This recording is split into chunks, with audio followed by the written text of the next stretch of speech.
The complete work of Swami Vivekananda, Volume 3, Section 4, The Vedanta, Part 3. We have seen first of all that this cannot be proved. This idea of the personal God creating the world is there any child that can believe this today? Because a Kumbhakara creates a ghata. Therefore, a God creates the world.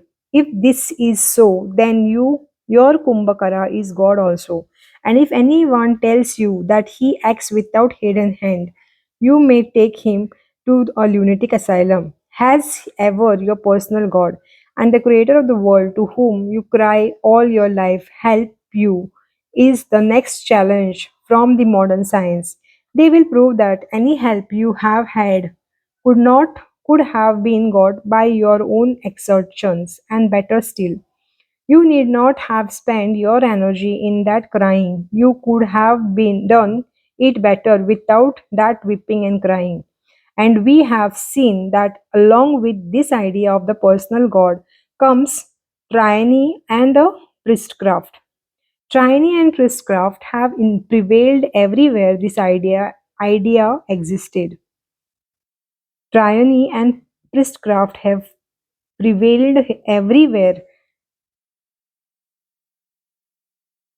this idea existed, and until the lie is knocked on the head, says the Buddhist, tyranny will not cease. So long as man think he has cover before a supernatural being, so long there will be priests to claim rights and privilege and to make man cower before them, while this poor man will continue to ask some priest to act as intercessor for them.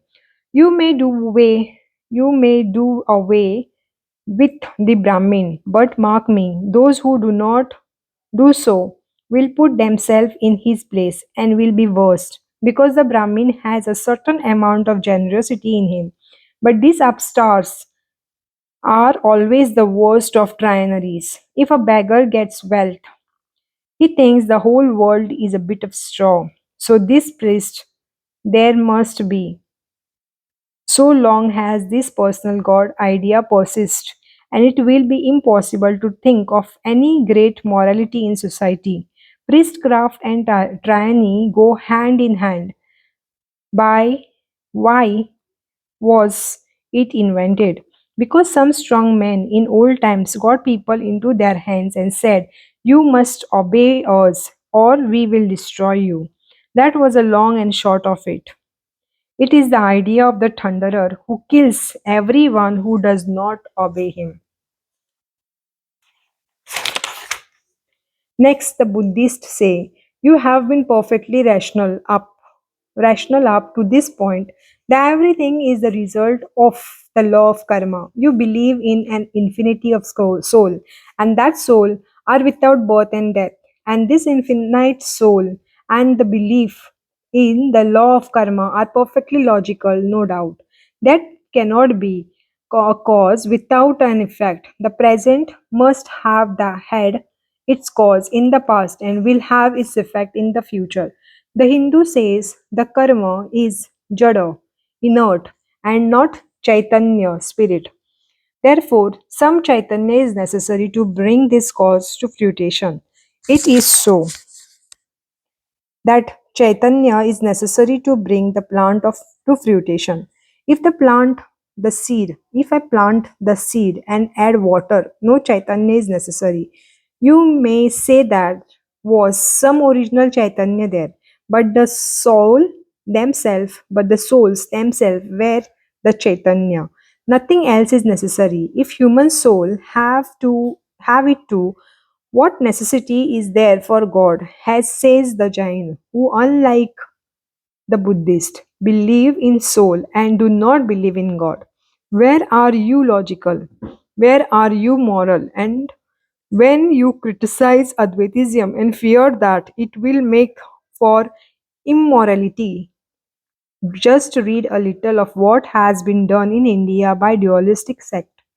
If there have been 20,000 Advaitis blackguard, There have also been 20,000 Vaitist blackguards. Generally speaking, there will be more dualistic blackguard because it takes a better type of mind to understand Advaitism.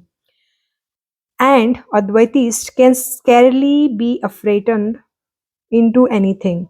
What remains for you Hindus then? There is no help for you out of the clutches of the Buddhist. You may quote the Vedas, but he does not believe in them.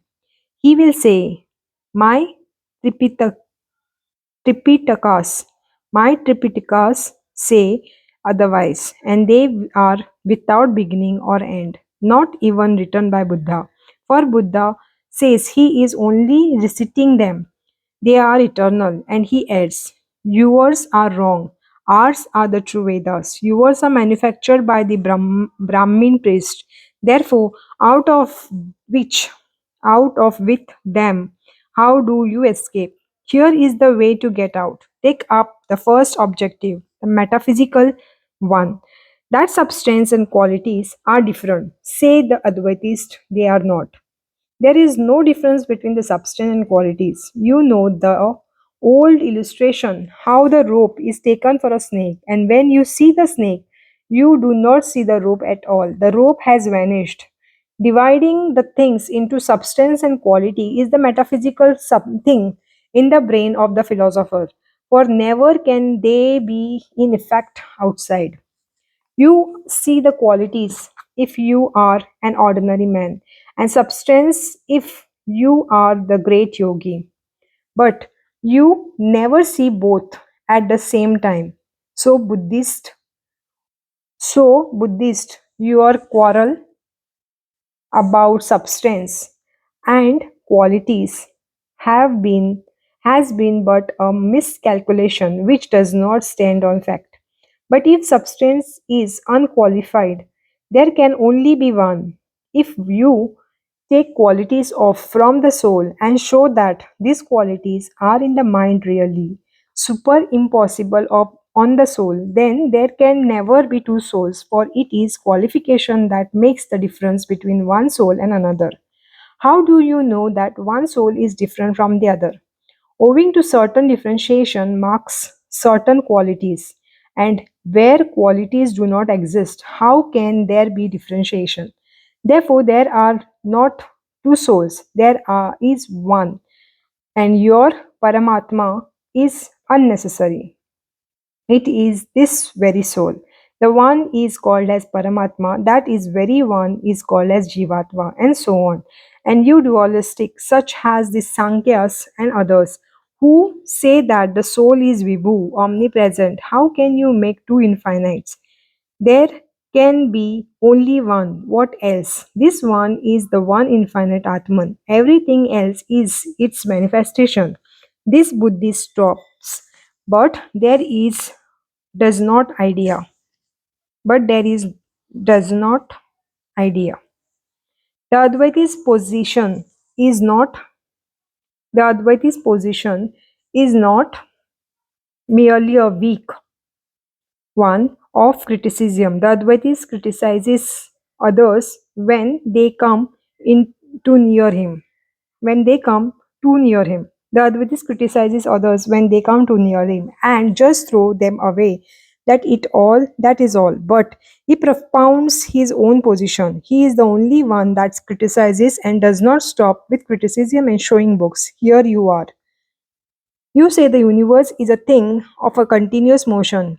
In Vashti, in Vyashti, the infinite. In Vyashti, the finite. Everything is moving. You are moving. The table is moving. Motion everywhere. It is samsara. It is samsara. Continuous motion. It is jagat. Therefore, there cannot be an individuality in this jagat because individuality means that which does not change. There cannot be changeful individuality. It is a contradiction in term. There is no such thing as individuality in the little world of us, the jagat. Thought and feeling and mind and body, man and animal and plant are the continuous state of flux. But suppose you take the universe as a unit whole. Can it change or move? Certainly not. Motion is possible in compare and in comparison with something which is little less in motion or entirely motionless. The universe as a whole, therefore, is motionless, unchangeable. You are therefore an individual then and then alone when you are the whole of it. When the realization of I am a universe comes, that is why the Vedantis say that so long as there are two, fear does not cease. It is only when one does not see another, does not feel another, when it is when it is all one, then alone fear ceases. Then alone death vanishes. Then alone samsara vanishes. Advaita teaches us, therefore, that man is individual in being universal and not in being particular. You are immortal only when you are the whole. You are fearless and deathless only when you are the universe, and then that which you call the universe is the same as that you call God, the same that you call existence, the same that you call the whole. It is the one undivided existence which is taken to be the manifold world which we see, has also others who are in the same state of mind as we. People who have done a little better karma and get a better state of mind when they die look upon it as swarga and see Indra and so forth. People still higher will see it, the very same thing, a Brahma lok. And the perfect ones will neither see the earth nor the heaven nor any lok at all. The universe will have vanished and Brahman will be in its stead. Can we know this Brahman? I have told you of the paintings of the infinite in the Samhita. Here we shall find another sideshow, the infinite interval, that was the infinite of the muscle. Here we shall have the infinite of thought. There the infinite was attempted to be painted in language positive. Here the language failed and the attempt has been to paint it in language negative. Here is this universe and you are admitting that it is Brahman. Can we know it? No, no. You must understand this no this one thing again very clearly, again and again. This doubt which will come to you. If this is Brahman, how can you know it? Vidnyata ramare kena vijaniyat.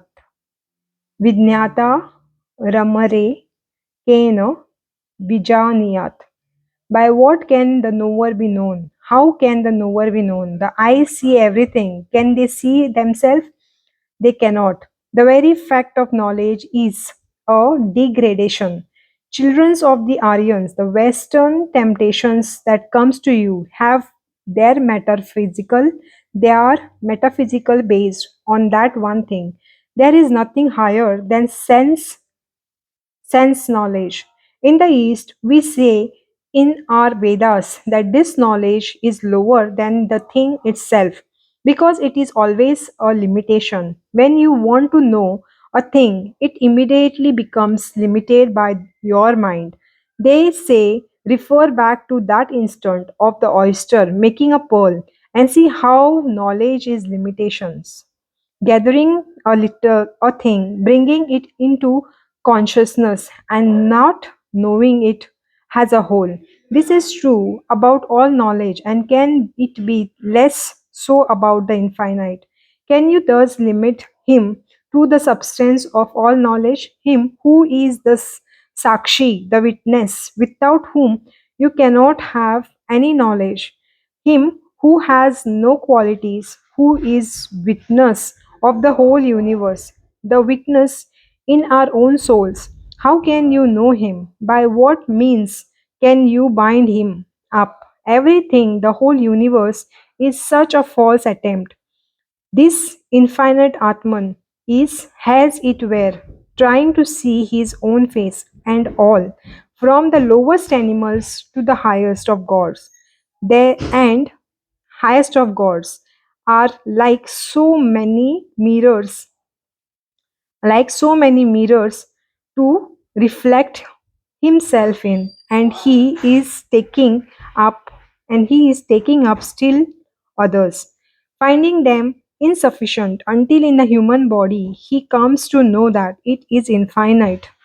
It is finite of the finite. All is finite. There cannot be any expressions of the infinite in the finite. Then comes the intrograde march, and this is what is called as renunciation, vairagya. Back from the senses, back, do not go to the senses, is the watchword of vairagya. This is the watchword of all morality. This is the watchword of all well being. For you must remember that with us, the universe begins in tapasya, in renunciation. And as you go back and back, all the forms are being manifested before you, and they are the forms of are being, and they are the forms are being manifested before you, and they are left aside one after the other until you remain what you really are. This is moksha or liberation. This idea we have to understand how to know the knower. The knower cannot be known, because if it were known, it will not be the knower. If you know, if you look at your eyes in the mirror, the reflection is no more your eyes, but something else, only the reflection. This is this. Then, if this soul, this universal infinite being which you are, is only a witness, what good is it? It cannot live and move about and enjoy the world as we do. People cannot understand how the witness can enjoy. Oh, they say, you Hindus have become quiescent and good for nothing. Therefore, through this doctrine, that you are witnesses. First of all, it is only the witnesses that can enjoy. If there is a wrestling match, who enjoys it? There, those who are part in it, and more you are the witness of anything in life. If there is a wrestling match, you enjoy it. Those who take part in it, or those who are looking on, the outsiders. The more and more you are the witness of anything in life, the more you enjoy it. And this is Anand. And therefore, infinite bliss can only be yours when you have become the witness of this universe. Then alone you are the Mukta Purush. It is the witness alone that can walk without any desire, without any idea of going to heaven, without any idea of blame, without any idea of praise. The witness alone enjoys and none else. Coming to the moral aspect, there is one thing between the metaphysical and the moral aspect of Advaitism. It is the theory of Maya. Every one of these points in the Advait system requires requires years to understand and months to explain. Therefore, you will excuse me if I alone just touch them and present. This theory of Maya has been the most difficult thing to understand in all ages. Let us tell you in few words that Let me tell you in few words that it is surely no theory. It is the combination of the three ideas, Desh, Kal and Nimitta, space, time and causation. And this time and space and cause have been further reduced into Nama and Rup. Suppose there is a wave in the ocean. The wave is distinct from the ocean only in its form and name, and this form and this name cannot have any separate existence from the wave, and this they exist only with the wave. The wave may subside, but the same amount of water remains, even if the name and form that were in on the wave vanishes forever. So this Maya is what makes the difference between me and you, between all the animals and men, between God and man. In fact, it is the Maya that causes the Atman to be caught, as it were, and in so many millions of beings, and these are distinguishable only through the names and form. If you leave it alone, let name and form go, all the varieties vanish forever, and you are what you really are. This is Maya. It is again no theory, but a statement of fact. When the realist states that this table exists, he means is that this table has an independent existence of its own, and that it does not depend on the existence of anything else in the universe. And if this whole universe is destroyed and annihilated, this table will remain just as it is now. A little thought will show you that it cannot be so. Everything here is a sense world, is dependent and interdependent, relative and correlative, the existence of one depending on the other. There are three steps, therefore, in our knowledge of things. The first is that each thing is individual and separate from each other. The next step is to find that there is a relation and correlation between all things. And the third is that there is only one thing which we see as many. The first idea of God with the ignorant is that this God is somewhere outside the universe.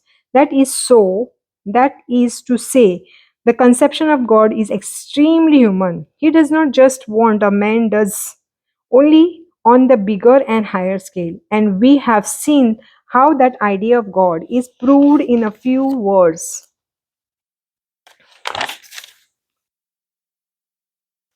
Prove in a few words to be unreasonable and insufficient. And the next idea is the idea of power we see manifested everywhere. This is the real personal God we get in the Chandi. But mark me, not a God that you make the reservoir of all good qualities only. You cannot have two gods, God and Satan. You must have only one and dare to call him good and bad. Have only one and take the logical consequences. We read in Chandi.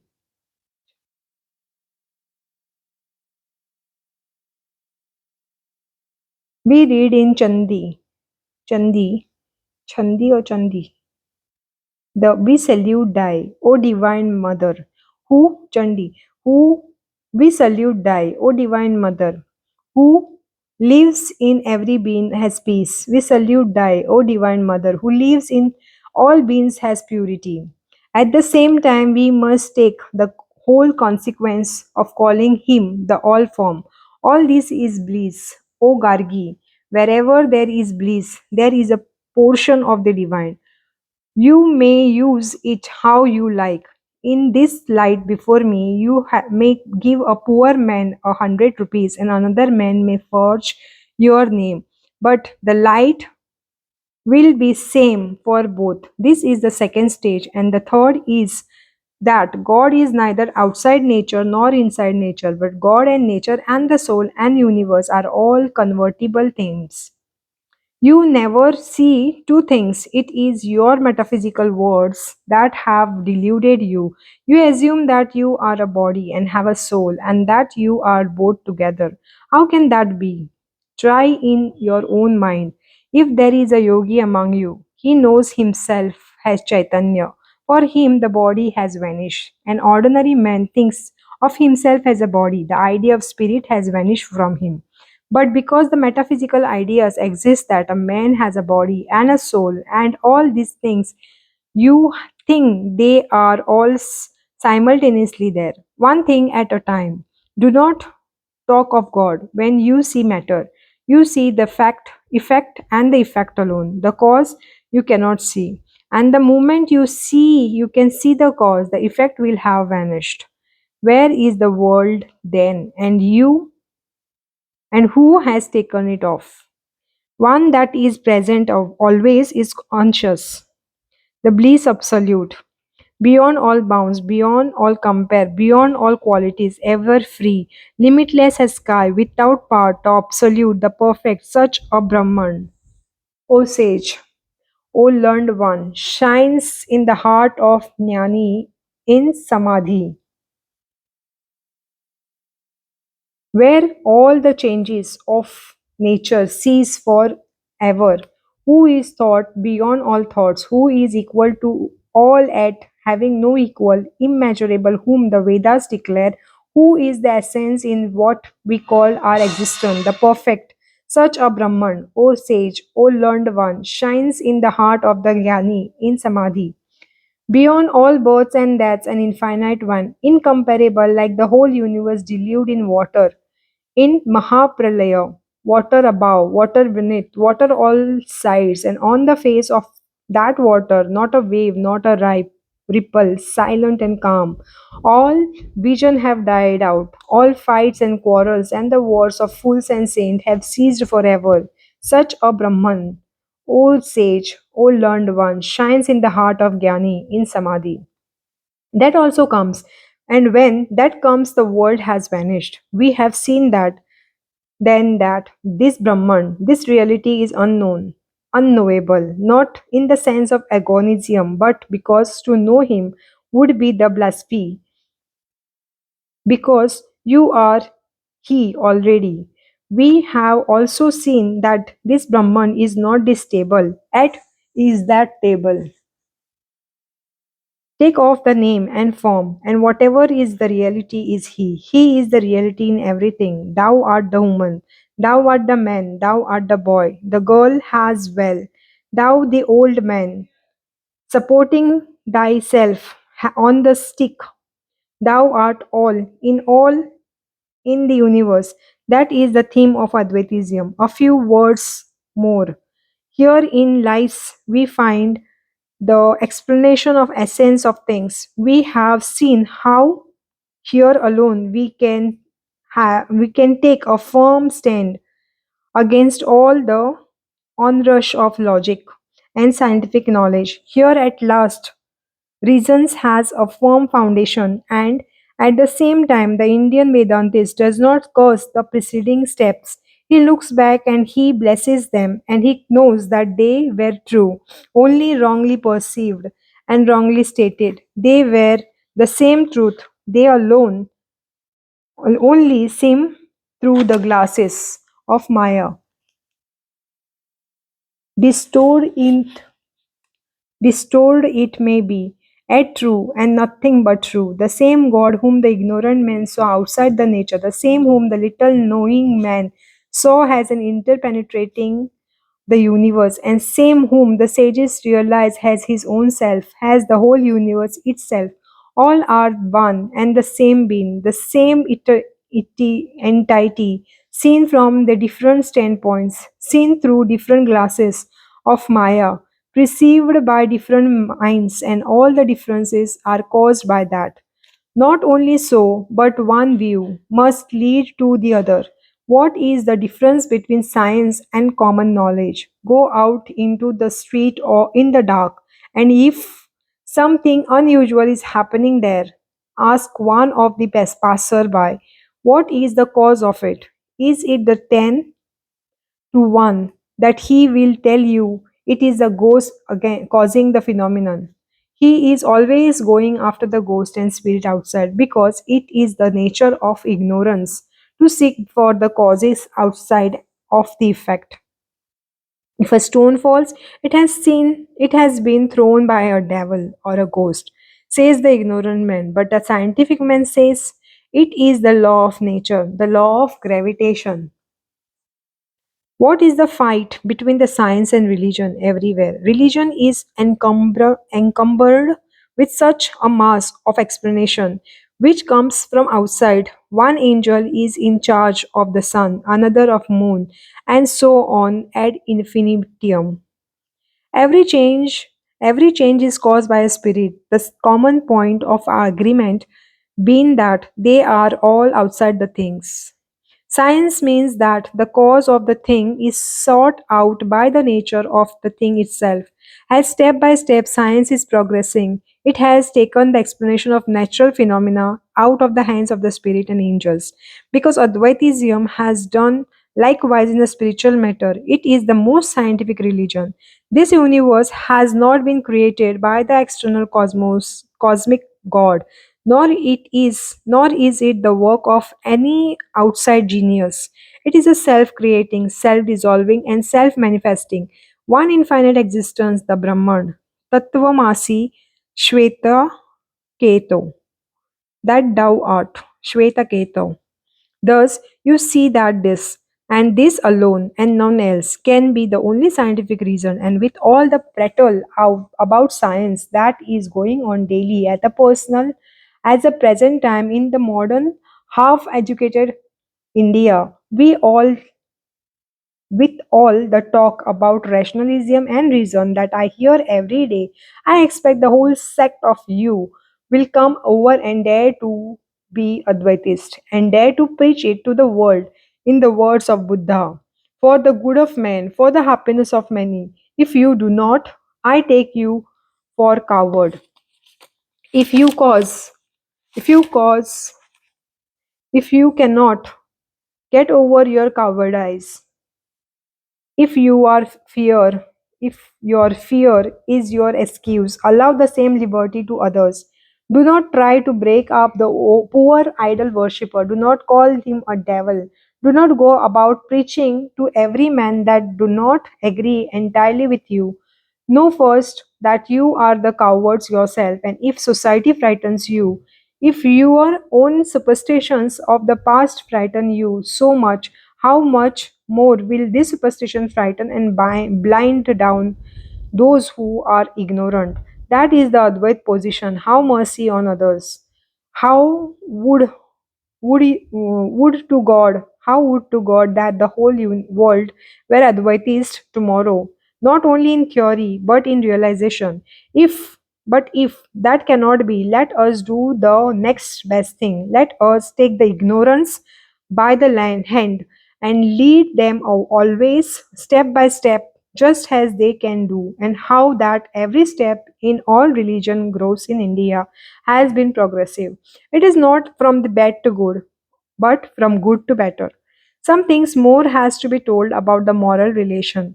Our boys blindly talk no nowadays. They learn from somebody. The Lord knows from whom. That Advait makes people immoral because if we are all one and all God, what need of morality will there be at all? In the first place, that is the argument of the brute, who can only be kept down by the whip. If you are such brutes, commit suicide rather than pass for human being. You who have to be kept down by the whip. If the whip is taken away, you will all be demons. You ought all to be killed. If such in the case, there is no help for you. You must always be living under this whip and rod, and this is and this and there and this is no salvation, no escape for you. And this is no salvation and no escape for you.